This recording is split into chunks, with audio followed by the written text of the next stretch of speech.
फलटण तालुक्यातील ऊसाच्या फडात गर्भलिंग निदान चाचणीसाठी गेलेल्या संशयित महिलेने बेकायदेशीररित्या गर्भपात केल्याचे समोर आले आहे। या प्रकरणी वाई पोलीस ठाण्यात त्या महिलेसह तिघांवर वैद्यकीय गर्भपात अधिनियमांतर्गत विविध कलमान्वये गुन्हा दाखल करण्यात आला आहे।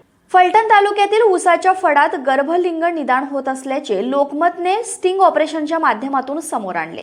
या महिलेच्या सखोल चौकशीतून गर्भलिंग निदान चाचणीच्या रॅकेटपर्यंत पोहोचण्यास पोलिसांना आता नक्कीच यश येणार आहे। आरोग्य विभागाने केलेल्या चौकशीत ही धक्कादायक माहिती समोर आली। संबंधित महिला ज्या कारने गर्भलिंग निदान चाचणीसाठी फलटणला गेली त्या कार चालकाने आरोग्य विभागाला लेखी जबाब दिला। किती तारखेला किती वाजता फलटणला गेले याची सविस्तर माहिती त्याने दिली। गाडीत बसल्यानंतर गर्भलिंग निदानासाठी जात असल्याचे त्या कार चालकाला समजले। यासह अन्य गोपनीय माहिती त्याने जबाबात दिली। तसेच आरोग्य विभागानेही संबंधित महिलेच्या माहेरी आणि सासरी चौकशी केल्यानंतर संशयास्पद बाबी त्यांच्या निदर्शनास आढळून आल्या। त्यामुळे जिल्हा शल्य चिकित्सक डॉक्टर युवराज करपे यांनी गुरुवारी वाई पोलीस ठाण्यात संबंधित महिला, तिची जवळची व्यक्ती आणि तिसऱ्या अनोळखी व्यक्तीवर बेकायदेशीर ठिकाणी गर्भपात करून घेतल्याप्रकरणी गुन्हा दाखल केला।